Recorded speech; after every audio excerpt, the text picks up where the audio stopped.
Okay, for my next video, I thought I'd do another news article. Now, oh good heavens, Suicide Squad Kill the Justice League's Lesbian Mrs. Freeze Season 2 update bombs with players.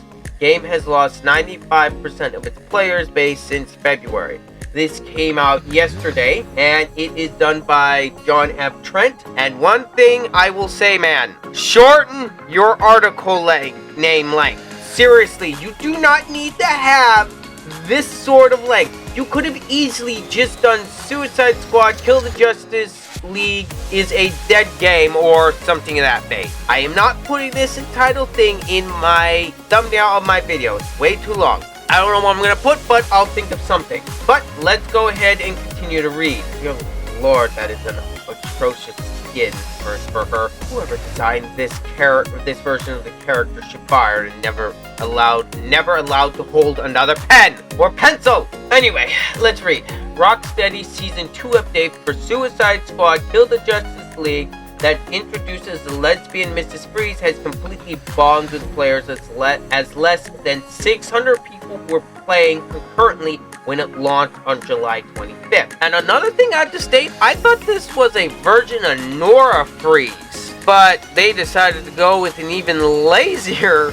solution, just gender swap Mr. Freeze. Rocksteady revealed that the Season 2 update would feature a lesbian Mrs. Freeze named Victoria Frieza. In a blog post providing details about the Season 2 update, Rocksteady stated, Victoria Freeze is an ice-cold, self-sufficient survivalist who has watched her Elseworld turn to ice as Brainiac's invasion took hold.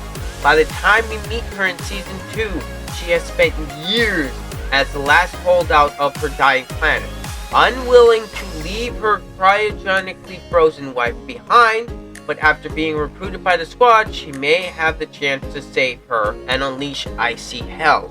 Lord, that is a tricky design. Just think about this. Designs like this can't just be greenlit. People who are in the studio heads have to look at this and give the go-ahead. There are other people who have to look at this and give the go-ahead. Was there no one in the boardroom of Rocksteady that said, this is not gonna go over well with people? But evidently not, because from all I've heard, that they seriously thought that this would go over with gamers.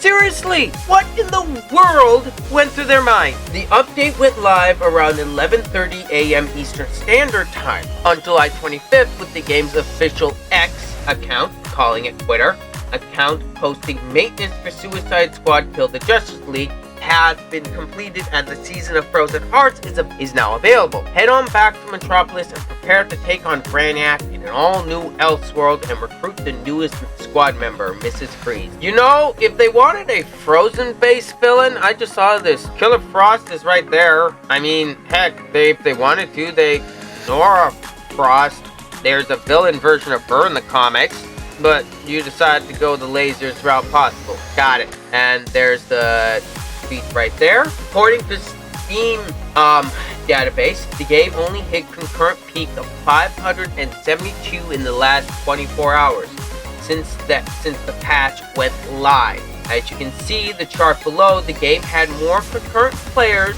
at the end of June and on the first weekend of July. At the end of June, it hit a peak of 665 players, and on July 7th, it hit 633 players. Ooh, that is bad.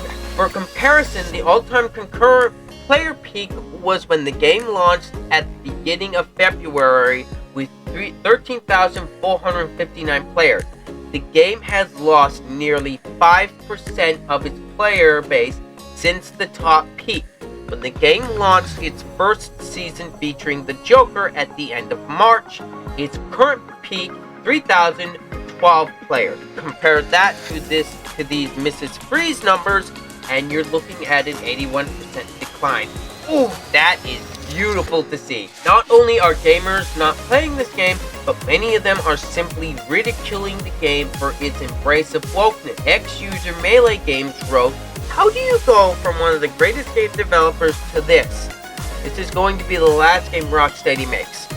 I don't know if that is true. I'm not going to speculate on that. But from what I have heard, Rocksteady is in the works on trying to put together a pitch to WB to get another single-player game made. So hopefully they learn their lessons. But in my personal opinion, the old Rocksteady is dead, and the new one the Rocksteady that is currently in operation now is someone wearing the skin suit of the Rocksteady we used to know and love. So I have no hope for that the game is going to be good. I want to see results, and if the game is actually good.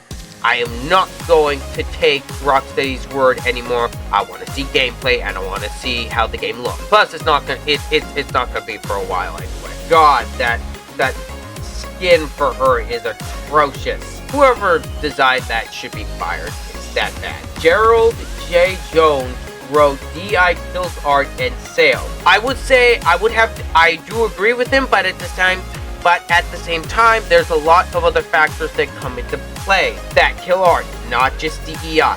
There's a lot of other things that are going on. Let's continue. Danny Kim posted, "No one asked for Mrs. Freeze. You guys are going to fail for ignoring the user base." He's not wrong.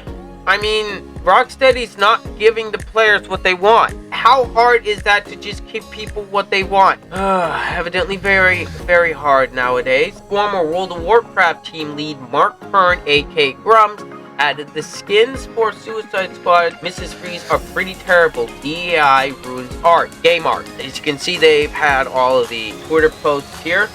So you can pause the videos and look at them for yourself. YouTuber Endymion also wrote Sweet Baby Ink infected indeed. Like, come on dude, what even is this? And there's the Twitter link in the bio. I might link that down below. I don't know. What do you make of Suicide Squad Kill the Justice League, losing over 95% of its player base? Well, one thing I do have to say is I'm getting a little tired of Sweet Baby Inc. is a problem, yes, and they need to be removed entirely, and other consulting groups need to be gotten rid of as well. Any group like that needs to be gotten rid of and destroyed, and the people fired. Now, that being said, that is only the partial problem. These consulting groups would not have any power whatsoever if they were not hired by the studios themselves. As Luke Stevens have said, great place for information, by the way. He has done a lot on the game. He's actually played both seasons of Suicide Squad, Kill the Justice League, so if you want, you can check out his channel. And of course, we have Asmongold, and he's covered a lot of the DEI stuff, and he's actually woken up, which is great.